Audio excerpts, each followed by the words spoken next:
Hello दोस्तों, I hope कि आप और आपके बर्ड इस ठंड के मौसम में दोनों अच्छे से होंगे। दोस्तों, हम सभी ब्रीडर्स भाइयों के लिए सच में एक बुरी खबर है जिसका असर सारे ब्रीडर्स भाई पर पड़ने वाला है। चाहे वो बजीज या कॉकटेल रखते हो, लवबर्ड या फिर फिंच या जावा रखते हो, क्योंकि इन सारे बर्ड के फूड का मुख्य हिस्सा कंगनी सीड होता है और कंगनी सीड के प्राइस में बेतहाशा इजाफा हो चुका है। इसमें लगभग 100% की बढ़ोतरी हुई है, यानी इसका प्राइस डबल या फिर उससे भी ज्यादा हो गया है। मैंने कोलकाता के काफी सारे सीड होलसेलर से इस बारे में बातें की, लेकिन सारे लोगों के पास करीब करीब एक जैसा ही रेट मुझे मिला। रेट में कहीं कोई भी रियायत मुझे नहीं मिली। होलसेल के पास जब प्राइस दोगुना हो गया है तो खुदरा पर तो इसका असर और भी ज्यादा होगा। दोस्तों, पहले जो दाने हमें 40 से 45 रुपए के बीच मिला करता था, अब वही कंगनी सीड हम लोगों को 80 से 85 रुपए के बीच मिल रहा है। दोस्तों, हमारे बजीज बर्ड लगभग हर 30 मिनट के आसपास में कुछ ना कुछ खाना पसंद करते हैं, जिसमें सीड हो सकता है, सॉफ्टवुड हो सकता है या फिर कुछ और चीज हो सकता है, और हर 15 से 20 मिनट में ये मल का त्याग करते हैं। इससे ये अंदाजा लगाया जा सकता है कि बजीज बर्ड सबसे ज्यादा कंगनी सीड की खपत करते हैं, और एग्जॉटिक बर्ड्स की लिस्ट में बजीज का प्राइस सबसे कम होता है। तो जाहिर सी बात है, सारे ब्रीडर भाइयों की परेशानी तो बढ़नी ही है।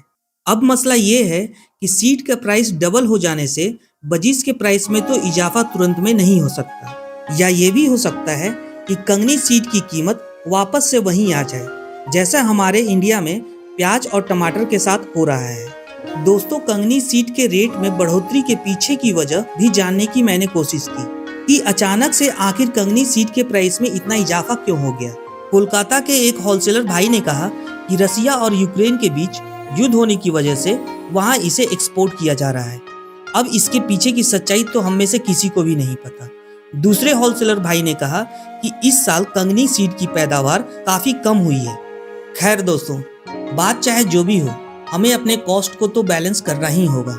अक्सर हमारे बर्ड्स काफी सारे दाने को नीचे गिरा देते हैं, जैसा कि आप इस स्क्रीन पर देख रहे होंगे, जो कि कंगनी के छिलकों या वेस्टेज के साथ मिले हुए होते हैं। उसे हम अच्छी तरह से धोकर वापस से साफ करके अपने बर्ड्स को दे सकते हैं। दूसरा, यदि हम नो वेस्टेज फूड कंटेनर में अपने बर्ड्स को सीड्स दें तो वहां भी हम सीड के होने वाले बर्बादी को रोक सकते हैं, जिससे सीड पर होने वाली कॉस्ट को हम थोड़ा कम कर सकते हैं। दोस्तों, दाने महंगे हो या सस्ते, हमें तो उन्हें उनकी खुराक मुहैया करानी ही है, क्योंकि सारे बर्ड्स हमारे भरोसे एवं जिम्मेदारी में होते हैं। हम जो भी खिलाएंगे, जैसा भी खिलाएंगे, वही वो खाएंगे, क्योंकि वो पूरी तरह से हमारे ऊपर ही डिपेंड होते हैं। सीड में बढ़ोतरी का ये मतलब कतई नहीं है कि हम अपने बर्ड्स को कम खिलाएं। हमें सिर्फ बर्ड्स के फूड में होने वाले वेस्टेज को कंट्रोल करना है। हाँ, थोड़ा बहुत सहारा हमें सॉफ्टवुड का भी लेना होगा, जिससे कि सीड की खपत कम से कम हो। लेकिन ज्यादा सॉफ्टवुड देने का मतलब बर्ड्स को लूज मोशन लगने का खतरा।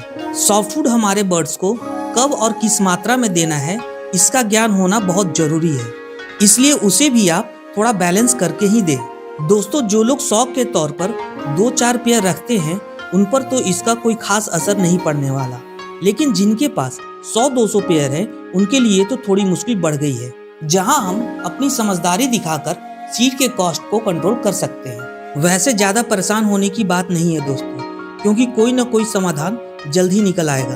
आपको यदि आज की इन्फॉर्मेशन अच्छी लगी हो तो वीडियो को लाइक और शेयर जरूर कीजिएगा। साथ ही साथ एसपी बर्ड्स रांची को सब्सक्राइब भी कर लीजिएगा, ताकि आगे आने वाली वीडियो आप तक पहुंच सके। मिलते हैं नेक्स्ट वीक एक नई इन्फॉर्मेशन के साथ। तब तक के लिए आप सभी व्यूअर्स का बहुत बहुत धन्यवाद।